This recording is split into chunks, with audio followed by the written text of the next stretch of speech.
रेखा से उबर करके खुशहाल जीवन जी रहे हैं और 80 करोड़ लोगों को फ्री में राशन की सुविधा मोदी जी के नेतृत्व में भारत दे रहा है। बहनों और भाइयों, अभी तक तो 60 करोड़ लोग प्रतिवर्ष 5 लाख रुपए की स्वास्थ्य बीमा का सुविधा प्राप्त कर रहे हैं। 5 लाख रुपए का।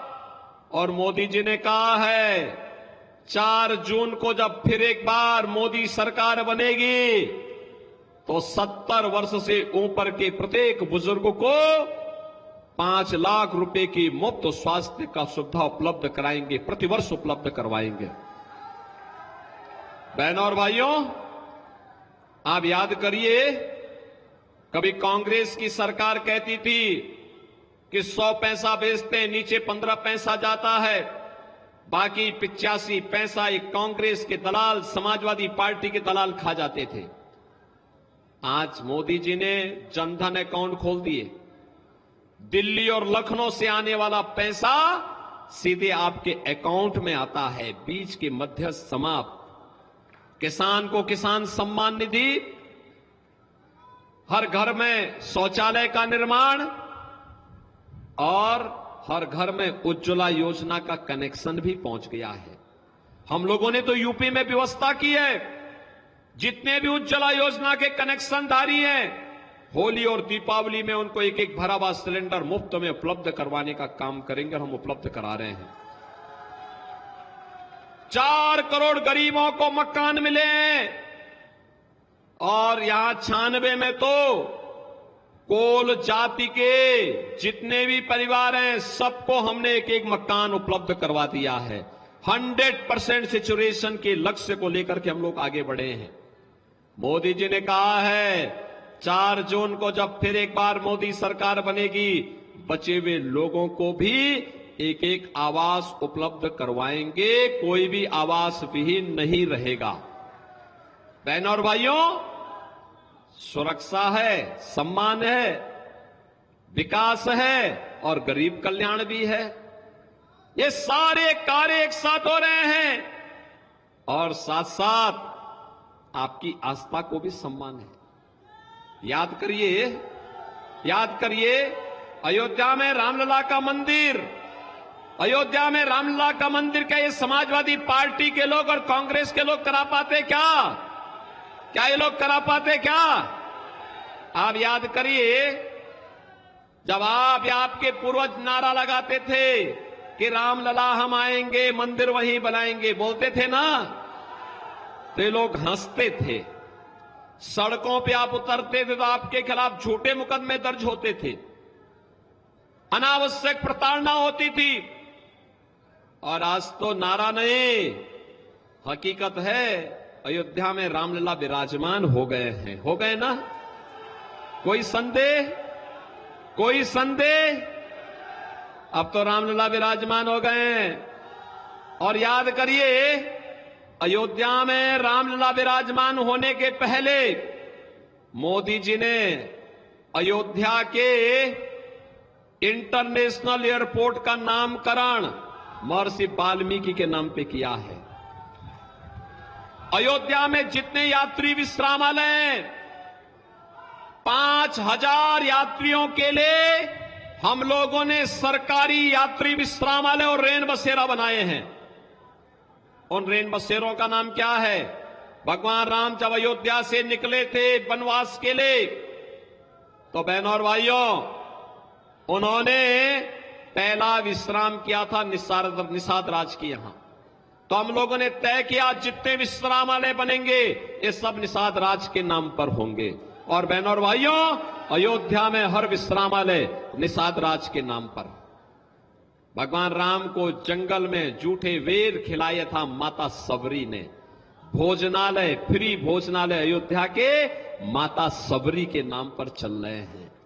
बहनों और भाइयों, एक तरफ अयोध्या में रामलला विराजमान हुए हैं और जंगलों में वनवास में जब गए थे भगवान राम, तो भगवान राम ने संकल्प लिया था, निस्सरहीन करो मई भुज उठाए प्रण कीन। क्या कहा था? निस्सरहीन करो मई भुज उठाए प्रण कीन।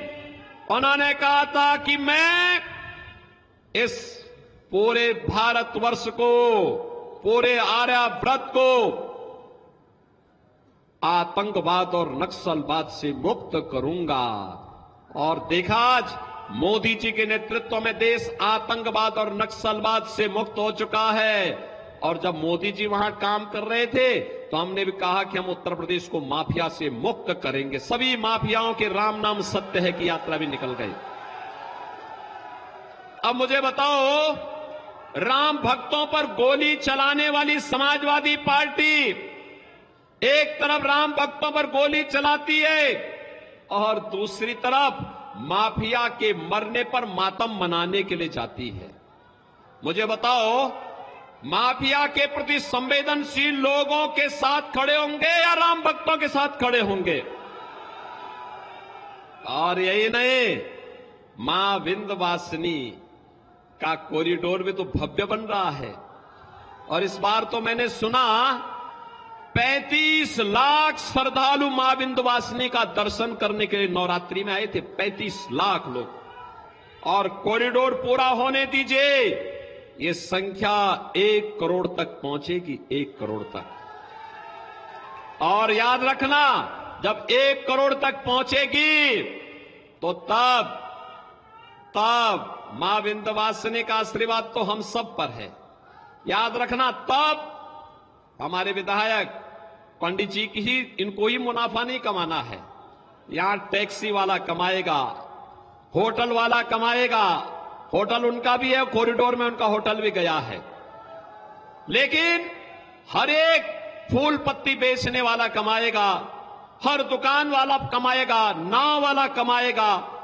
और बहनों और भाइयों, हमारा मिर्जापुर और विंध्यवासिनी धाम के साथ साथ इस पूरे जनपद का नाम होगा देश और दुनिया के लोग जब यहां पर आएंगे। और इसीलिए हम आए हैं आज आपके बीच में। मैं इसीलिए आया हूं और मुझे बहुत अच्छा लगा। यहां पे अभी जब मैं मंच पे आया तो आपकी सांसद और केंद्रीय मंत्री श्रीमती अनुप्रिया पटेल जी ने मिर्जापुर की पहचान के लिए मां विंध्यवासिनी का चित्र भी और 1 डिस्ट्रिक्ट 1 प्रोडक्ट में यहां का जो पीतल का उत्पाद है उस उत्पाद को, इस प्रोडक्ट को भी मुझे उपलब्ध कराया।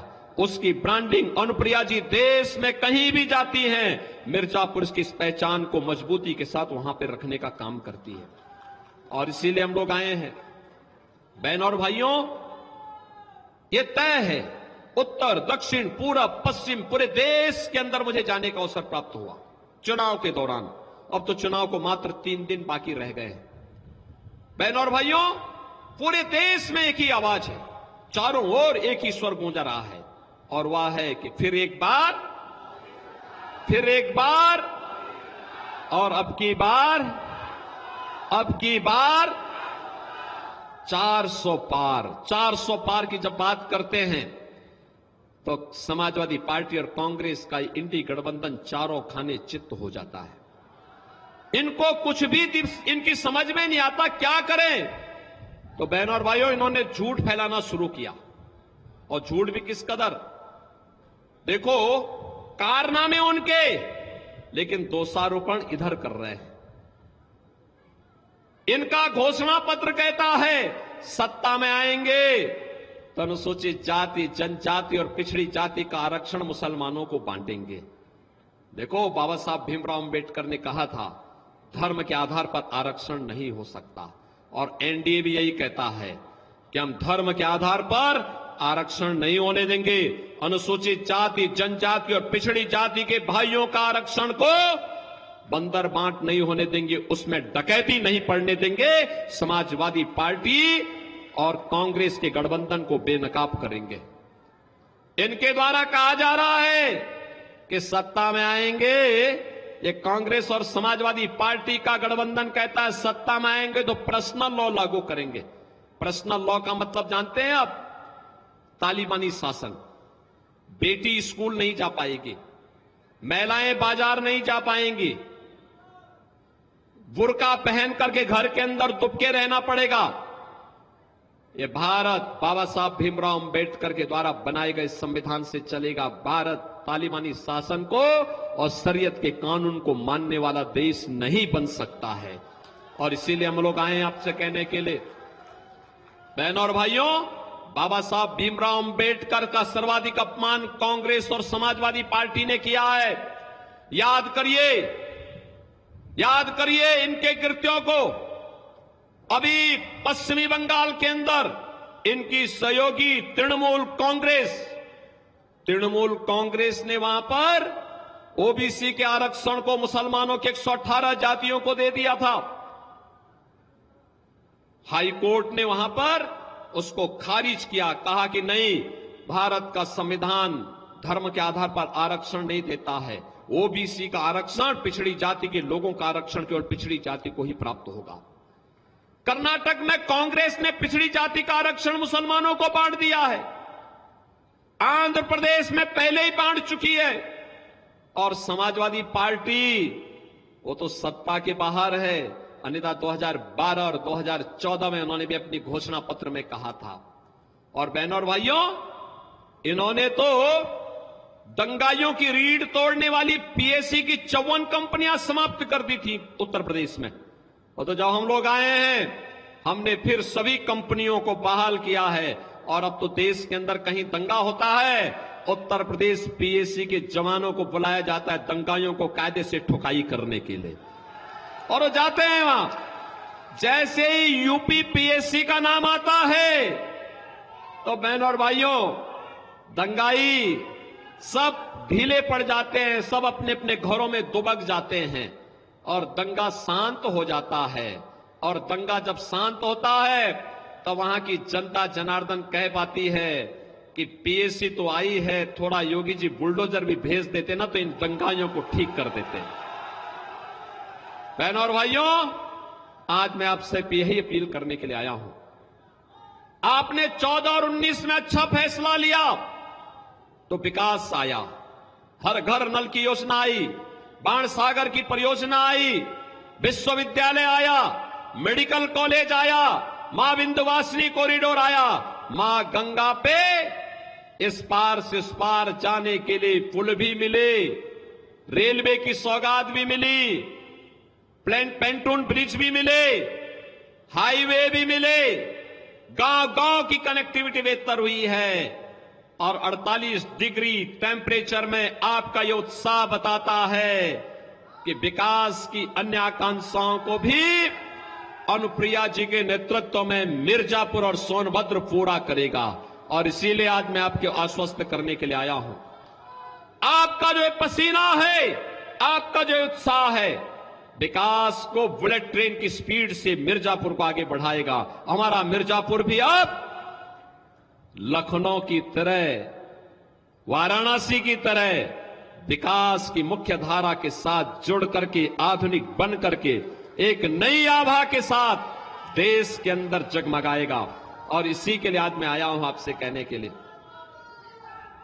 भारतीय जनता पार्टी, निषाद पार्टी ने अपना दल के प्रत्याशी के रूप में, एनडीए के प्रत्याशी के रूप में श्रीमती अनुप्रिया पटेल जी को कप प्लेट पर क्या चुनाव चिन्ह है? मोदी जी जिससे चाय पीते हैं, याद रखना, कप और प्लेट क्या है चुनाव चिन्ह? कप और प्लेट। कप और प्लेट पर यहां पर भी और रावड़गंज में भी हमें एनडीए के प्रत्याशियों को विजयी बना के भेजना। भेजेंगे, भेजेंगे, भेजेंगे। दोनों हाथ लगा आश्वस्त करिए। बहनों और भाइयों, 3 दिन का समय हमारे पास बाकी है। 3 दिन में आप में से कितने लोग हैं जो 3 दिन देश को देने वाले हैं? लोकतंत्र के लिए समर्पित इस महापर्व के लिए कौन लोग 3 दिन का समय देंगे?